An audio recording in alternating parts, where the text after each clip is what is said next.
Hey, everybody, welcome into the Purple Insider and Bring Me the News live stream here talking Minnesota Vikings. Matthew Coller with you, along with Sam Ekstrom. We've just got home from TCO Performance Center, and we are ready to preview Minnesota Vikings and Kansas City Chiefs preseason game number 3. Sam, let's just start out with the things that matter and the things that don't. And then we can go position by position and break down who we're looking at, what battles are still ongoing, what we're looking for in terms of 53-man roster and stuff. I think the performance of the first team does not matter. And I think that you disagree with me on this, but I believe that the health of the starters is the most important, and even the health of the second teamers, but there's more to play for there. I think if they get on the field, they put their jerseys on right, they do some plays, nobody gets injured, then I will never think about this game ever again. That's how I feel about Vikings-Chiefs as it pertains to the first teamers. Kirk Cousins, first team offense, whoever plays on the first team defense. We know that Thielen's not playing, Jefferson's not playing. I don't think Patrick Peterson or Danielle Hunter are going to get in this game. So everyone else, just stay safe out there, and you will have accomplished what you needed to accomplish in Kansas City. You're going to risk, Coller, a winless preseason? You're okay tolerating that risk? Unreal. This is a Mike Zimmer coach team. But I am, yes, I'm okay with it if they go 0 for 3. If you asked me, that I love talking about old games and details and everything else. If you asked me to remember stuff from past preseasons, I'd be like, I don't know. I covered it that night, but I immediately washed it from my memory because it meant nothing. That's how I feel about this too. Rabbit trail here, but so I was on vacation, as you know, as my light just burned out here. I was on vacation on Saturday. I missed the second preseason game. Should I endure watching the all-22 back of that game? No, of course not. No, definitely not. Now, I mean, look, if you want to see the second string linebackers make some plays, then I would say, sure. If there's somebody specific that you want to look at, if you're trying to decide. And for me, there were a few players that I thought might be on the cusp on the 53 where things changed, where like Chris Boyd, for example, I thought, okay, maybe they'll cut him, maybe they'll keep him. And then he's out there starting across from Bashaud Breeland. Like, okay, not only are they keeping him, but he's gotten past Cam Dantzler. That stuff is interesting, and we're going to be looking for more of that in this game because they're clearly not treating it like the old fourth preseason game. They're treating it more like the old third preseason game. So there's some stuff to look at there. The second teamers, of course. But as far as should you watch Kirk Cousins average 4 yards a pass because he's trying not to get hurt? No, of course not. Yeah, so I'm not concerned about the results of this third preseason game specifically, but I am alarmed by the overall body of work of the first team. And unfortunately, playing only a couple of drives is not going to right all of those wrongs. I think that the first team has been disjointed all of camp. Their performance on, from what I've seen and read, like I said, haven't seen every playback yet, was a pitiful performance. And I've seen the play-by-play. I've seen the box score. It was check down Charlie all night for Kirk Cousins, even yielding like a Mike Zimmer dig, like, hey, we can't do that 20 times every drive. We got to work the ball downfield. So the caveat is they haven't had Jefferson for a couple weeks. Thielen most recently banged up with the thigh bruise. He had something earlier in camp that kept him out for a little bit. Dalvin Cook has done very little just because they really handle him with kid gloves. So they haven't had all their weapons. And Kirk Cousins chuckled about that today and said, it's a good challenge to try to score with the backups in there, get out in the preseason. And he sort of laughed it off. Well, I think that might be a legitimate thing. I mean, if they've got injuries in the regular season, they're going to have to cope with that. And it's not really a laughing matter if they can't score with their immediate backups, because that is a legitimate scenario that could come to pass. So I am concerned about the body of work. And, maybe if they went out and scored 2 touchdowns on Friday, I wouldn't be as concerned if I saw that rhythm. Granted, we're not going to see those top 2 receivers, so it won't be exactly a realistic look. But I'd be encouraged if I saw Kirk Cousins take a group of backups essentially and do well with them. I think that would be a positive step. If Kansas City was game planning or cared at all, then I would agree. But I don't think that they are, and I don't think that they do. Mike Hughes revenge. I was going to say the Mike Hughes revenge game is maybe interesting. If he goes out there and gets a pick six or something, we'll all say, oh no, you got rid of Mike Hughes, right? Who I guess is healthy at this moment, and we'll see if he actually plays and ends up starting for Kansas City. That's one that we'll keep an eye on. I assumed when they traded him that meant he was broked and he was never going to be the guy that we thought he was going to be when he was drafted. But put that aside, I assume that Kansas City is not throwing the kitchen sink at the Minnesota Vikings in this game. So even if he throws a touchdown, Kirk Cousins does to KJ Osborne, I know that would make you happy since that is your Mr. Mankato guy. And I think he's in the lead for it. For Mr. Mankato for this year. I guess we can discuss that as well, but because this is the real last opportunity. I've always thought you name it right after the cuts, which are coming next Tuesday, and we'll be able to preview after this game. But aside from that, though, if Smith-Marsette goes out there, does something good, or KJ Osborne or Oli Udoh looks good, it still probably doesn't tell us how they're going to play real football. The big problem last year with the interior of the offensive line is that they couldn't handle any stunts or twists or blitzes, and we don't know if they can, and we won't know if they can. Sometimes a team will even tell another team, can you please blitz us a few times just to get some work? Like, that's how sort of ridiculous this is. Adam Zimmer is calling the defense, not Mike Zimmer. And so the first teams, I don't think we learn a whole lot. Your concern about how they look in practice, I think, is absolutely legitimate. It's just, does this game really tell us anything? So let's talk about the things that I do think matter. Starting with the backup quarterbacks, though. Kellen Mond and Jake Browning have just looked incompetent in these first two games. And I know that there are people who are trying to kind of parse out the good things of Kellen Mond. Well, there was a good throw there or a good scramble there. But if he's still playing the entire second half of this preseason game and coming in after Jake Browning, it tells us he's still QB3. Now, my question for you is there anything that can happen in this game with Jake Browning or Kellen Mond that would make you confident that they could fill in for Kirk Cousins for several games and win if needed? Or if there's nothing, then are you on the train of getting a veteran when there's cuts? Probably not. Now, so your second question is a tougher one because acquiring that veteran is going to be more difficult.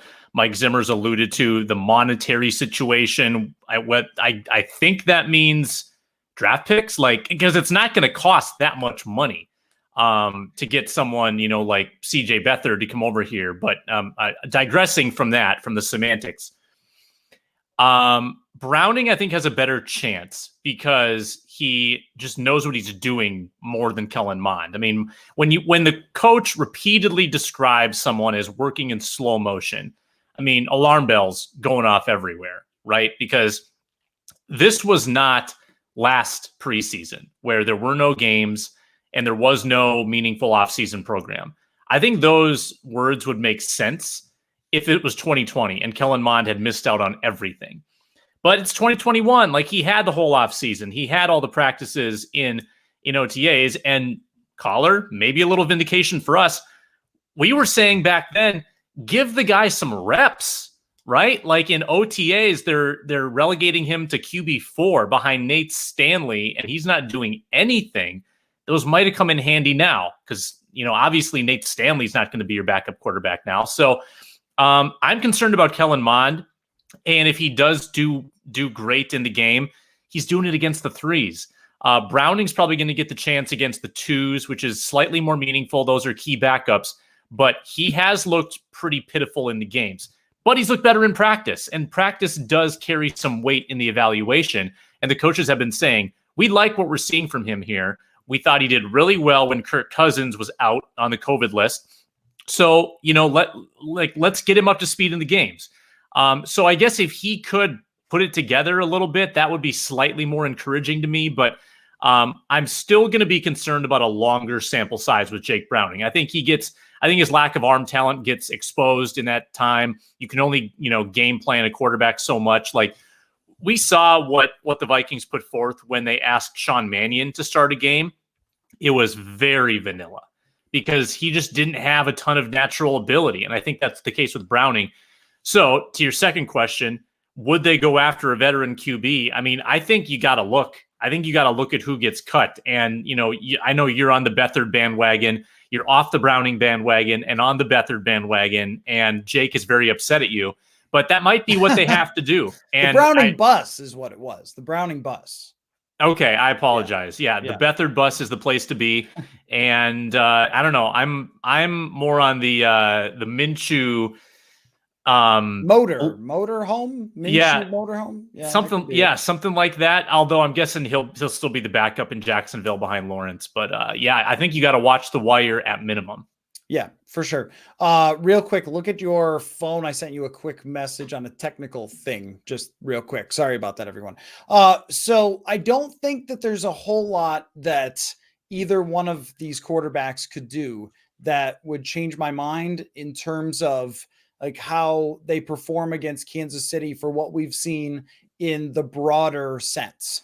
Because the two preseason games, I asked Mike Zimmer this today, like, what does it mean with the preseason games to you in terms of your evaluation? And one of the things that he talked about was, hey, I can actually see guys when they have to prepare at the stadium and when the lights are on and when they have to put on real pads and everything else.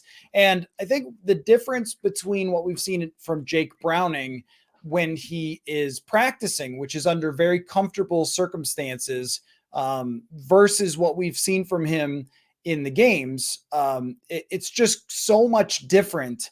And even at the preseason speed is very much different, where the other team is trying to come get you and not stopping when they get near you and letting you finish a play. I remember Clint Kubiak talking about how Mike Zimmer let them finish plays. Well, they're not finishing plays really, truly, because Danielle Hunter would have ripped your head off and thrown it to us on the sideline for half of these plays. He's been unbelievable in these practices getting after the quarterbacks. So when Jake Browning's not afraid of Danielle Hunter actually hitting him, he's much more comfortable. He's much more in command. And if you mess up, you could just say, okay, everybody stop. All right, you were supposed to run that route. All right, call it back.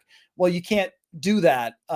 It's like I play on the chess app and there's a take back button. And so you could be like, oh, well, I just left my queen unprotected and they took it. So take back, right? Like, there's no take backs when it comes to these preseason games. And what we've seen is somebody that isn't even of a Sean Mannion level of competence out there. So I think that even if both quarterbacks go out there and perform really well, that they should still be looking at. I've brought up CJ Beathard because it just makes sense. He played in a similar offense. He's a third string quarterback, but there's the whole, you ever seen the meme that's like, change my mind?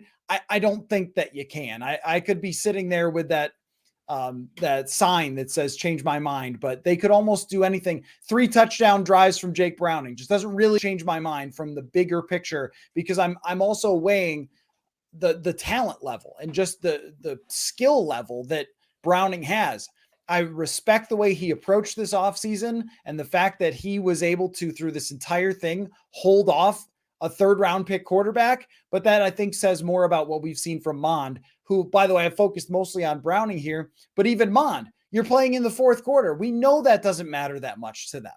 So if he puts up 3 touchdowns in the 4th quarter, well, we saw Kyle Sloter do that, and they didn't really weigh that very much. So I think that after this is over on Tuesday, you look at all the people who got cut. There will be 1 or 2 veteran backup quarterbacks, and you just sign one for 1 year, $1 million.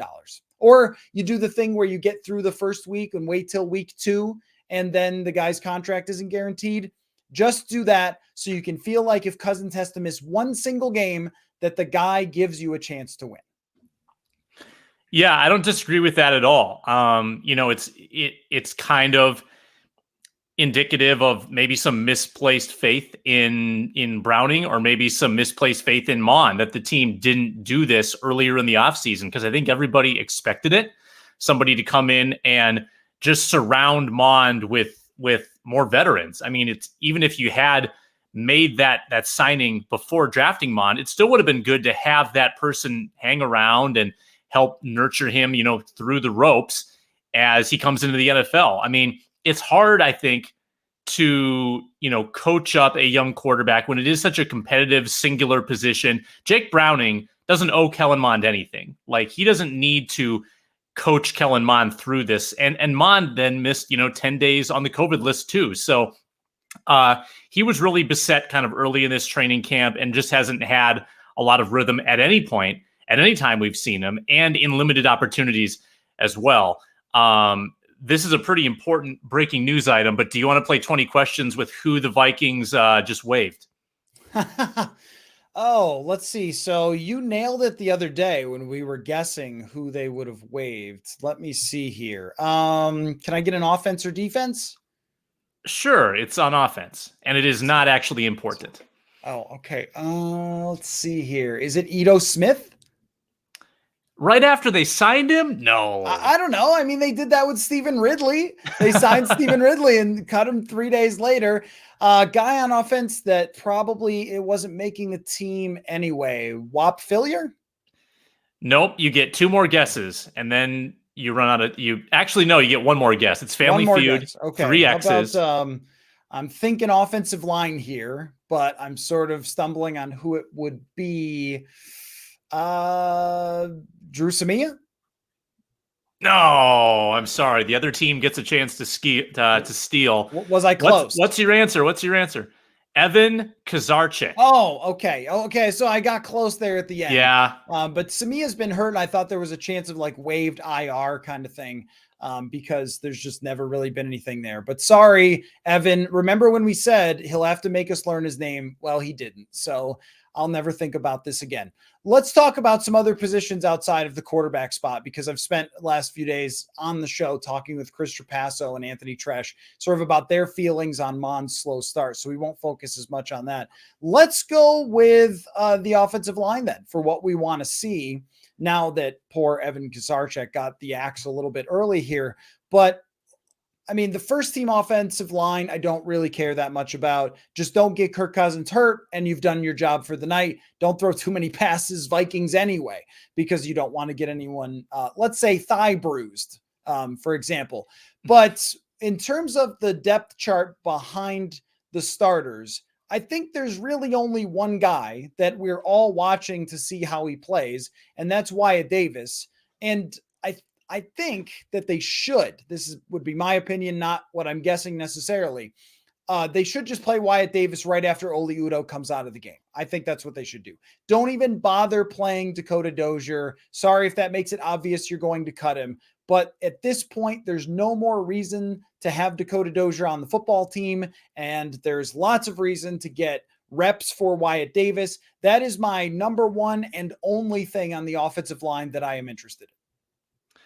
Yeah, and every time we ask about Wyatt Davis, it's usually couched in something negative. Like they say he's got, good strength, but he's still learning how to bend. He's a nice, quiet kid, but he's still learning the NFL game. That was today's response from Mike Zimmer. So there's clearly not quite something clicking with him.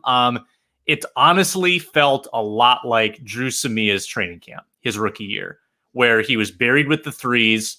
He was not performing well. He was not getting a lot of love from the coaching staff. And unfortunately, it feels the same way with Davis. So the only part I disagree with you on here is Dakota Dozier's future on the team, because what is their guard depth? Like Mason Cole has only been a center in training camp. Drew Samia is not very good and injured. Kyle Hinton, who is going to play guard if somebody gets hurt? That's my biggest argument for keeping Dozier, is that he is a veteran body that will come in and, even in the 16 horrible games last year, there were a couple pretty good ones. That's what you hope for with Dozier. And then he's going to know how to run block. He's going to know the offense. I think he makes the team. But I think Wyatt Davis, who obviously is also going to make the team, is making a push to see if he can be trusted at all. Like he's trying to say, hey, I can be your backup guard. So far, he's not. he's not your backup guard even, which is really disappointing for a third-round pick. Could be like last season where, the draft pick Cleveland didn't really get it together until mid-season. But Davis seems even further behind that. So I'd be a little bit concerned about any injuries on that offensive line, which, by the way, Coller, I know we don't want to put too much stock in preseason or Pro Football Focus in small sample sizes, but offensive line, other than a pretty bad whiff by Rashad Hill and, Dakota Dozier's safety in the first game, the grades have been pretty good. The protection has been okay. Don't do that to yourself. Don't do that to yourself. Oli Udoh. Don't do that to yourself. I'm excited about Oli Udoh. Even the people from Pro Football Focus will tell you that the preseason grades are not going to transfer over. Especially like if you're DeForest Buckner, are you caring to demolish a Vikings interior lineman when you could get hurt? No, you're kind of going okay, let's play patty cake here, and then I'll go home and worry about week one, I think is how this always goes. But I mean, did Oli Udoh or the line fall on their face? No, but it's really going to be determined over the first 4 weeks of the season what we're going to see for the rest of the year from the offensive line. So that one, I'm not taking the bait there and saying, well, oh man, I set the hook. I was reeling it in, doing a little trolling. Didn't work. I moved here in 2016 to Minnesota, and I have not seen a good offensive line yet. Even in 2017, it was 18th in pass blocking by PFF. Mm-hmm. So until same with Evan, whatever his name was, I have to be shown that it can be a competent offensive line in real games before I'm going to buy it, because you still have far too many questions about it. But on the matter of Wyatt Davis, I guess I might go to that place where I say, can it be worse than Dakota Dozier? Now, I think you're thinking the same way that they're thinking, which is we got to be able to trust the guy. We got to be able to trust the guy. So maybe there's something there in terms of processing or technique that Wyatt Davis is not doing. But if you're going to tell me that Wyatt Davis would immediately be the worst offensive lineman in the league if he had to play an extended period of time, which Dakota Dozier was last year, then I'm just to say, I don't know. But we did see, not to be a fair counterpoint to say, we did see that from Drew Samia. Drew Samia was legitimately worse than Dakota Dozier. So maybe there's a line of thinking there that says, oh, you actually can be worse if you have no idea what you're doing. I haven't seen over the first couple games, though, with Davis for me to say he has no idea what he's doing. I mean, I think he's looked fairly comfortable out there, but they must feel like something is really missing. So I'll be interested to see if they don't play somebody who you would think, why are they not playing that person? That usually means they're getting cut, is how it goes into this. I think, because now the structure is different from the preseason, but I feel like that will be the case if Dozier just doesn't play and Davis plays a ton. But would it be surprising if they went with Dozier? Of course not. Now, there is a tight end battle that has not been very good behind Irv Smith and Tyler Conklin. He was running on the side today, but Tyler Conklin does not seem like he's 100%. He'll have a few weeks before the season starts. But my pick for Mr. Mankato, Zach Davidson, I just have not seen it at any point. And Shane Zylstra, I think, catches the ball really well, but I'm not sure that he would be ready to actually block people. So this tight end situation, where it was deep over the last few years, is now very thin.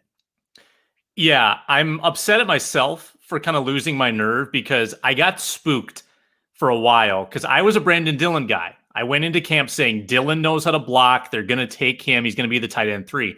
But then there was a period there where Davidson was getting all the work, and it may have been experimental in nature just to see if he can do it. And every time we ask about Zach Davidson, they always want more. They are always saying, yeah, he needs to show more in the first preseason game, needs to show more after the second preseason game. And he graded pretty poorly in that second game too. So they really want to see a lot from him in the third game. And they specifically mentioned blocking, which is that's what I originally thought was going to be a problem for him. And that seems to be the case. Brandon Dillon, nice story. His first year might have even won Mr. Mankato for making the team out of a D2 school as an undrafted free agent. He has not been flashy at all as a pass catcher, but maybe he can do a little bit more for you as a blocker. My problem is I'm running out of roster spots here. Like, I can't keep 5 running backs, 4 tight ends, 3 quarterbacks, 6 wide receivers, because you can make a case to keep an extra at every position every year. But I think they have to choose between those 2 tight ends, and I would still rather have a 5th round pick who's like tall and can catch the ball well than the 3rd-year tight end who's smaller and is marginally better at blocking. I think you need to go for upside sometimes when you have to flip a coin, which is why I would go with Davidson and keep Zylstra on the practice squad and give Dylan a heartfelt farewell. That's what I was thinking as well. But then even the way Mike Zimmer talked about Davidson today, it was like, ooh. Yeah, makes you nervous. Right. That doesn't sound like a guy who he's very excited about. I mean, usually there's, even if it's a guy in the bubble, he's done a nice job. We like what he's doing, but maybe there's a lot of players at that position. Like, we'll sort of hear it couched a little bit or something. But with Davidson, it's like, yeah, the guy can't block, and he's dropped several passes now in the preseason. You got to make some plays. I mean, there was a ball that wasn't a great throw from Kellen Mond, but it also wasn't so terrible he couldn't have brought it in, or maybe it was Jake Browning in the last game. And then there was the play in the end zone in Denver where he could have reached up and snatched a touchdown. That one went off his hands. So we haven't seen this. Yeah, you're great at the combine, but we haven't seen like the athleticism to make plays. And there are 2 different kinds of that, right? Can you create separation? Can you make moves with your body to contort, catch the football? And we haven't really seen it. So I would not be super shocked if he's just cut and maybe put on the practice squad. This is also a guy who hadn't played football since 2019. And even when he didn't have very many college catches or plays really at Central Missouri. So he is very far away. But I wouldn't be surprised if they were concerned someone else would pick him up as a 5th round pick. So maybe they decide to keep him and put Brandon Dillon on the practice squad if they can. I don't know how the rules are going to go. We still haven't found this out with the rules for practice squad. Maybe the NFL teams know by now, but I agree with you. I think that's a guy who's like under pressure would be Zach Davidson. You've got to go make a play. Now, how do you think that Everson Griffin impacts what they're going to do on the defensive line and against Kansas City? Who are you looking for? Like, do you have a name that you're saying, hey, if this guy steps up, maybe he's got a chance to make a good last impression? Yeah. So I originally had 5 defensive ends. And I thought one of them was going to have to be Janarius Robinson, the 4th round pick, but he's going to get an injury year, which opens up a spot now for Griffin. So, and that's big because Robinson wasn't going to contribute a whole lot. Griffin will absolutely contribute. So now you have 4 bona fide contributors. You've got Patrick Jones, who gets a free pass as a 3rd round pick. You might have room for one more. And I do think it's a might. I don't think it's a guarantee, but Mike Zimmer tends to load up the trenches pretty deeply. So I think you get one more, and it's going to be either Willis, Jalen Holmes, or Hercules Mataafa. I don't think I'm forgetting anybody. And I think it needs to be Kenny Willis. I think so too. Yeah, because Hercules Mataafa and Jalen Holmes have had 4 chances at this, and it's just never really clicked. They've been willing to cut Hercules Mataafa before because they didn't like what they saw. Jalen Holmes was one of the most ineffective defensive ends in football last year.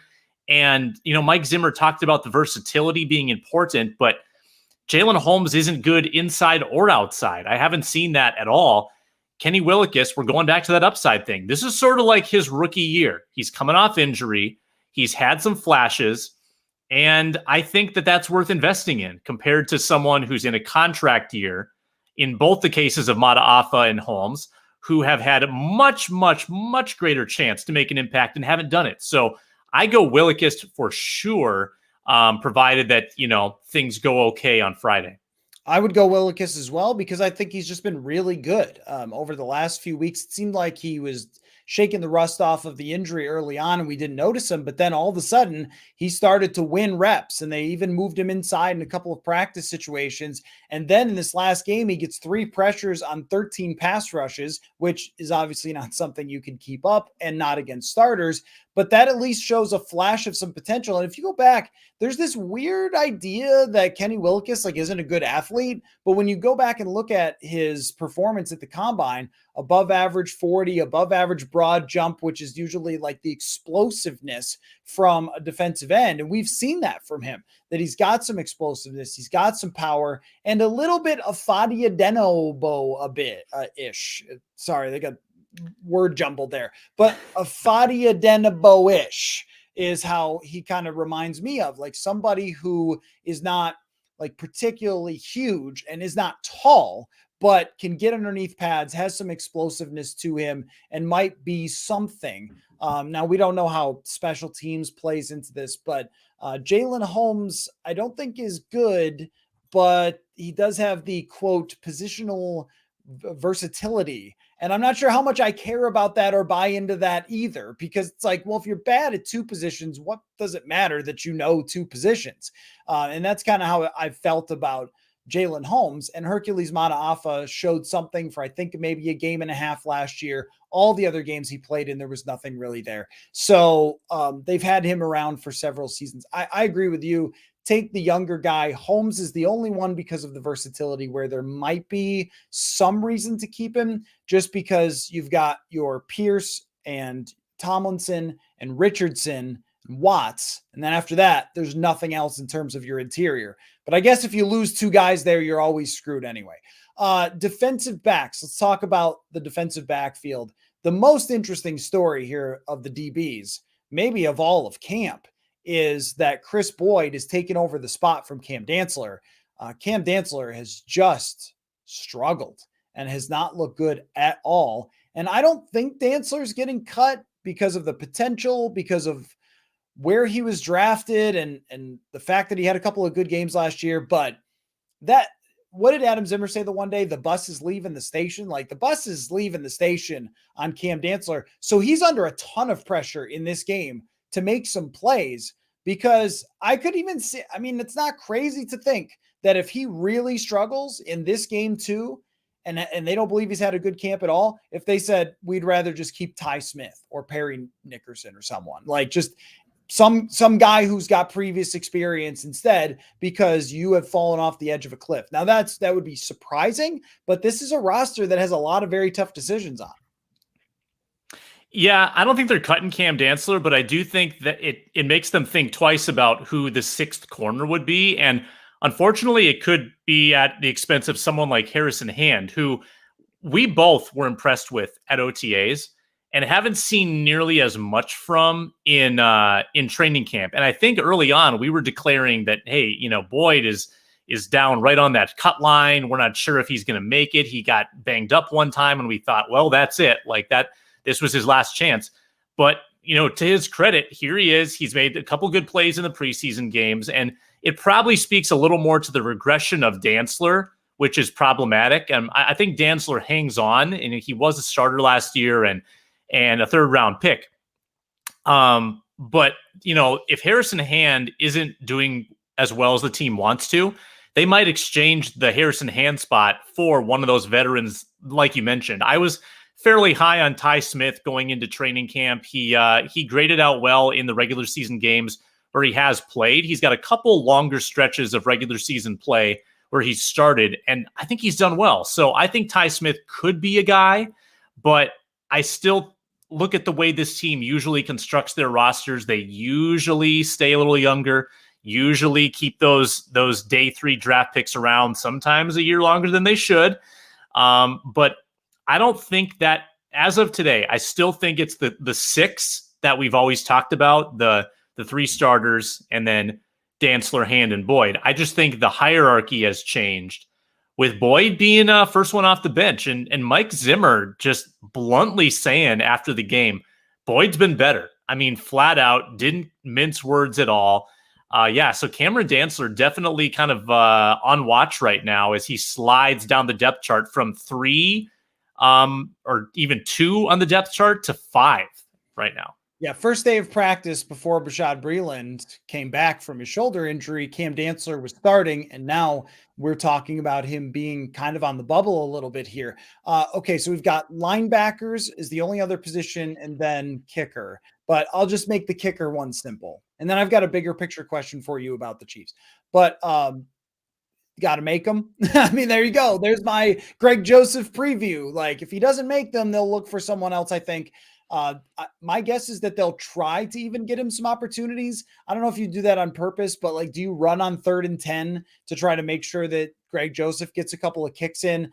Haven't been overall super impressed with Greg Joseph. So if they decide to move on, they decide to move on. We've always kind of had that possibility in mind. That's all that needs to be said about the kicker.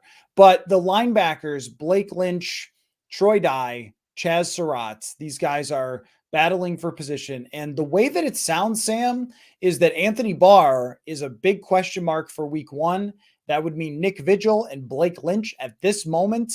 What is your confidence that the Vikings can survive a long-term or a nagging injury to go along with Anthony Barr? Because if he's not ready for week 1, all of a sudden you're immediately into this place where you're wondering, is this a thing that's going to go on throughout the entire season? Yeah, I'm concerned. And Mike Zimmer saying flat out that there's concern about his health. I'm thinking soft tissue. Like, is it hammy, groin, foot? Like what? Which isn't necessarily soft tissue, but what's happening here? It's pretty hush hush. But all we know is that he tried to come back a couple times. Like, if you look at the chronology of this, and then he was immediately held out again. So whatever is happening is easily tweaked. It's easily aggravated. So that's got the red flags going off in my head. Can they withstand his loss? As we've always talked about with Barr, his impact is largely intangible, but they have just so many kind of coverage-centric backup linebackers that, they might even cover a little better than Anthony Barr, but will they tackle as well? Will they blitz as well? No. Are they going to get off double teams and try to wrap up a ball carrier at the second level? I don't know. I do like Nick Vigil. I've appreciated what I've seen from him. And, I think it was the first play of the game against the Colts. He dropped in coverage and had a really nice pass breakup. So that's quality. That's good stuff. And if Eric Kendricks is there, that unit will remain, at least to some extent, pretty good. And it's a nickel league anyway. You're going to have Mackenzie Alexander in there 2/3 of the time. And maybe if they don't trust their third linebacker, they just keep Mackenzie in there because Alexander has been a pretty good tackler in his career. This is where, Coller, they miss, and it's hard to believe I'm saying this, J-Ron Curse. Like, he was the wild card who could kind of play a little safety, but they used him in the box. He was the big nickel. And I'm not sure they certainly don't have that at safety right now. And they've even used a defensive end in that third linebacker role sometimes in camp with DJ Wanham. So I think if they don't trust Blake Lynch, if they don't trust Troy Dye, they'll find ways to work around that. But Blake Lynch, man, out of nowhere, getting accolades from the coaches, best he's ever played, they're saying. And remember, Blake Lynch was on nobody's radar. And then he plays in the Week 16 game against the Saints, a game where the team got bludgeoned. So it was hard to feel positive about any defensive player's performance. But there's obviously something there with Blake Lynch for him to, get elevated number 1 last year and then to sort of back it up this preseason and then getting the honorary, getting to sit out in the first preseason game. Like, he didn't even need to play. He was so secure. I think we got to be talking more about Blake Lynch. Well, I'll go back to it. Make us talk about Blake Lynch, I guess. He's doing that a little bit here by seeming to hold down that job and being that linebacker number 4. But I think that the answer still is that if Anthony Barr is out for any significant amount of time, you're just in trouble because that means that Eric Kendricks has to be 100% healthy.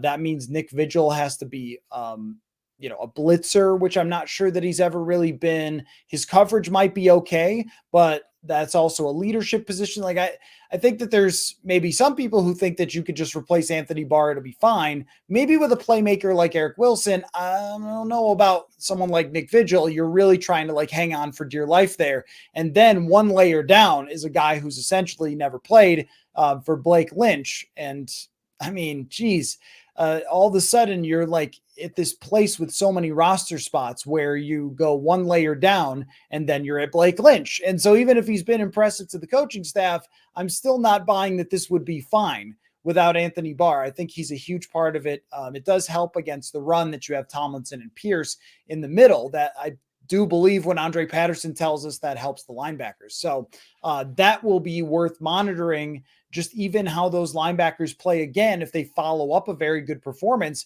against Indianapolis, which made Mike Zimmer feel a lot better about them after crushing them earlier in camp. And then after the first game, he felt very much better. And I think that Troy Dye, outside of one or two plays against Denver, has actually looked a lot more competent. But I also saw him get run over by a guard on a screenplay where you're like, yeah, that's kind of what Troy Dye is going to be for you. So, and then Chaz Surratt is a missile who doesn't know where to point at this moment. He's just sort of running at things, and he's going to need a little bit of time to figure that out. So it should be, I think, quite concerning for them if Anthony Barr's injury continues to carry on. For now, it's something to watch in terms of the competition. Okay, so that was the most hardcore third preseason game breakdown because there actually is a lot to watch. Let me ask you a bigger question, though, to kind of end the show here. Is the Kansas City Chiefs right now come into this game saying, we're ready to win the Super Bowl. We're ready to go back. And we've got the quarterback to do it. We spent in the offseason to fix the offensive line problems that they had in the Super Bowl, a lot due to injuries.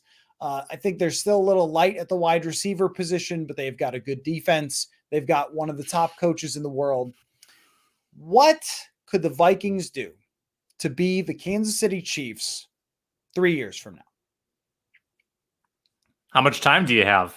Right? There's that's just a different world than the Vikings. That's offensive coach.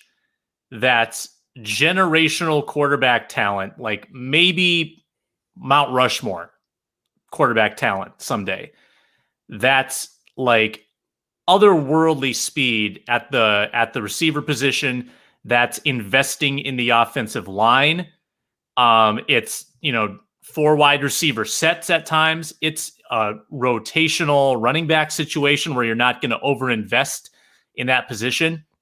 Everything on the offensive side of the ball is a 180 from what this Vikings team does. So it's so hard to envision. So I think 3 years from now, I mean, obviously you're talking about a coaching change. You're talking about finding a coach that looks at the Chiefs and says, I want to be them. And then they have to find the quarterback that can help execute that.